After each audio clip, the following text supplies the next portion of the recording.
मूसा की कहानी, विश्वास और नेतृत्व की प्रेरणा। यह कहानी बाइबल के पुराने नियम में वर्णित है और मूसा के जीवन पर आधारित है। यह एक ऐसी प्रेरणादायक कथा है जो हमें विश्वास, दृढ़ता और नेतृत्व की शक्ति सिखाती है। मूसा का जीवन यह संदेश देता है कि ईश्वर हमेशा हमारे साथ है और जब हम उनकी योजना पर भरोसा करते हैं तो हम असंभव को भी संभव बना सकते हैं।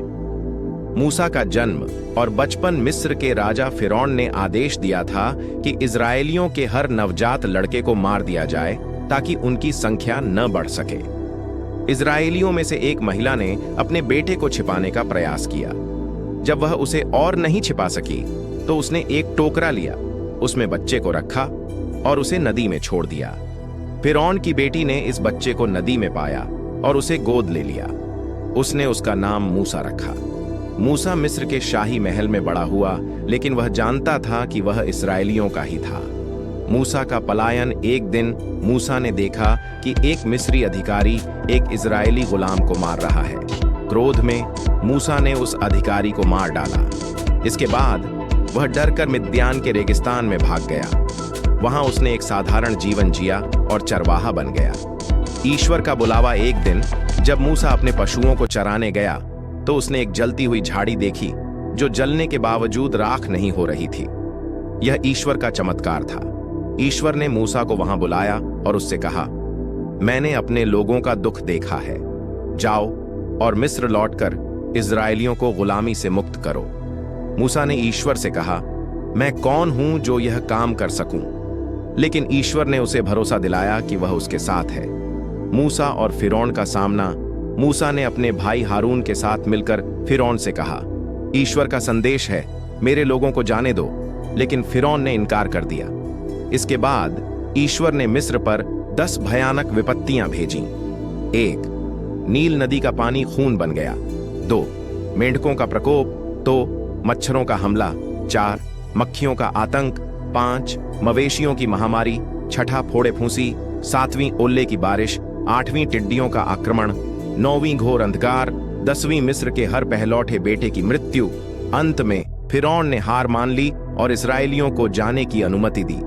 लाल सागर का विभाजन। मूसा ने इस्राएलियों को मिस्र से बाहर निकाला, लेकिन फिरौन ने अपने निर्णय पर पछताते हुए अपनी सेना के साथ उनका पीछा किया।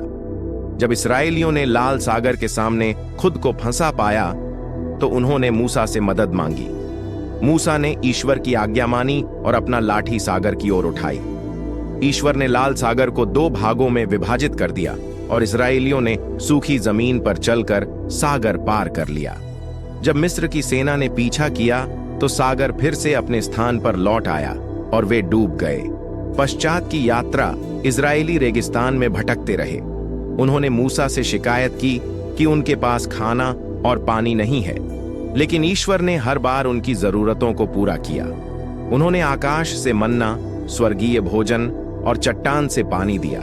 सिनाई पर्वत पर वाचा। सिनाई पर्वत पर ईश्वर ने मूसा को 10 आज्ञाएं दी जो इस्राएलियों के लिए नैतिकता और आचरण के नियम बने। मूसा ने इन आज्ञाओं को पत्थर की तख्तियों पर लिखा और उन्हें इस्राएलियों को सौंपा। संदेश। मूसा की कहानी हमें कई महत्वपूर्ण बातें सिखाती है। 1. विश्वास और आज्ञाकारिता। मूसा ने ईश्वर के आदेश का पालन किया, चाहे परिस्थितियां कितनी भी कठिन क्यों न हों। 2. नेतृत्व की ताकत। एक साधारण चरवाहा जिसने ईश्वर पर भरोसा किया, वह लाखों लोगों का नेतृत्व कर सका। 3. धैर्य और संघर्ष। मूसा ने लोगों की शिकायतों और कठिनाइयों के बावजूद अपना धैर्य नहीं खोया। 4. चमत्कार पर विश्वास। लाल सागर का विभाजन और आकाश से भोजन इस बात का प्रमाण है कि ईश्वर के लिए कुछ भी असंभव नहीं है। 5. आज्ञाओं का महत्व।